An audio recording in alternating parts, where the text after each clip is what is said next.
Once again, I'm revisiting an old video I made about a year and a half or so ago.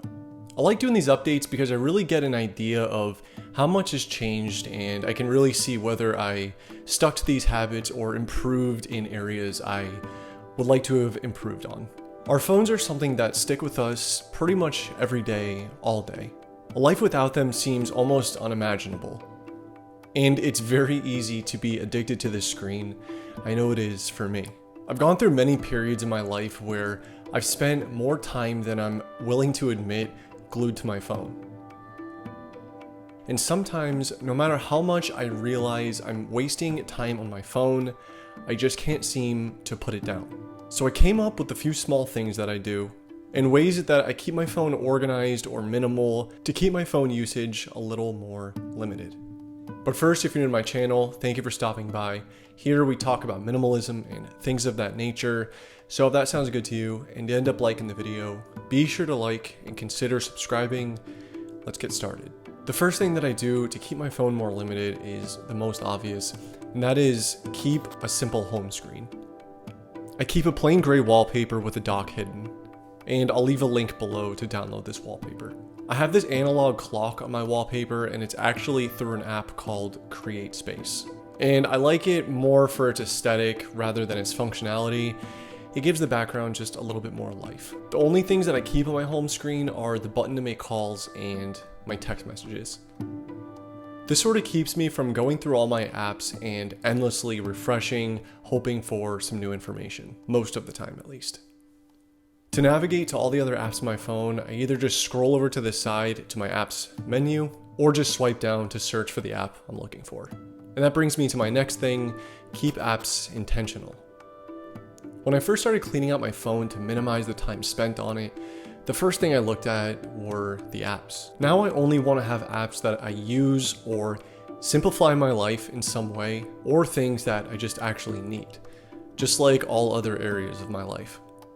The only apps that I keep now are the ones for work, finance, and filming related apps like the DJI app for my drone.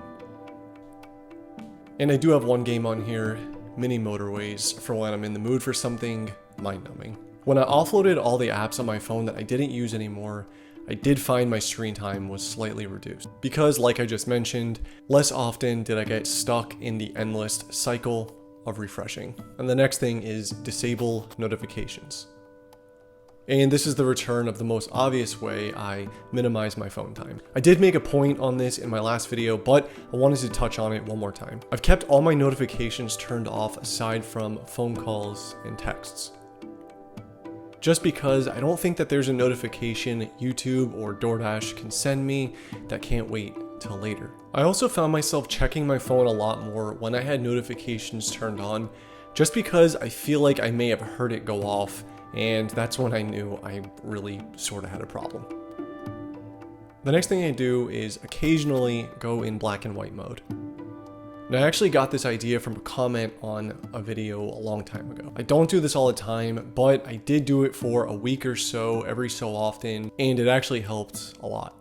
It really kept me from binging YouTube videos, and I'm sure it helped the battery life in one way or another. Offload photos.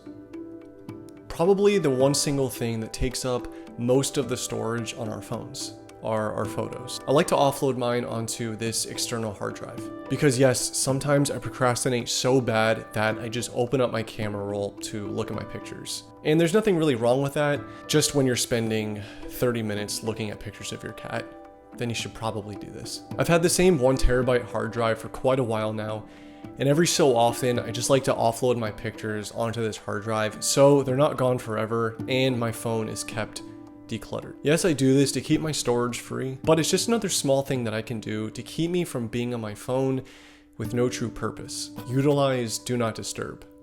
When there's a time of the day where I really don't want any notifications, I just turn on Do Not Disturb, even for texts and calls.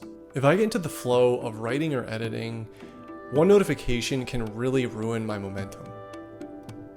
I realize that Do Not Disturb is sort of the same thing as turning off notifications, but I only use Do Not Disturb when I want to focus on something with my full attention. The next thing I do is delete text threads. I'm aware this might not have a direct effect on making me pick up my phone less, but it does keep my phone less cluttered and reduces the time that I'm just on my phone.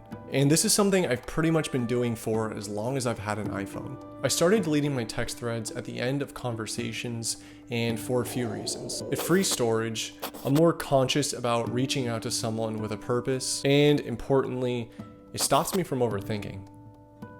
Unless there's information in a text thread that I actually need, my message threads are cleared. The simple habit keeps my text organized, and I know that if I still have a few threads, there's either relevant information that I need or a response that I need to send. And the last thing, if you don't mind me being a little dramatic here, is being more present. And to me, this just means spending more time being more aware of what you're doing, and just being more involved in the moments that you're living. If I think back, I'm a little afraid to imagine how much time I spent on my phone when I really could have been enjoying whatever I'm doing much more. We live in a time where I think being on our phones just make us all feel very isolated, and I can definitely relate to that. I think a lot of us are less okay spending time alone. So being more present with what I'm doing, paying more attention to what I'm doing, and enjoying the present moments much more. While I'm guilty of not following these habits all the time, there's still things that I try to do and try to stick to, and fight the never-ending battle against the time on my phone. Anyways, I hope you got some value out of this video, and I hope some of these things stuck out to you that you can try on your own to reduce your screen time. If you did like this video and you do like this type of content, be sure to like and consider subscribing to my channel, and I'll see you next time.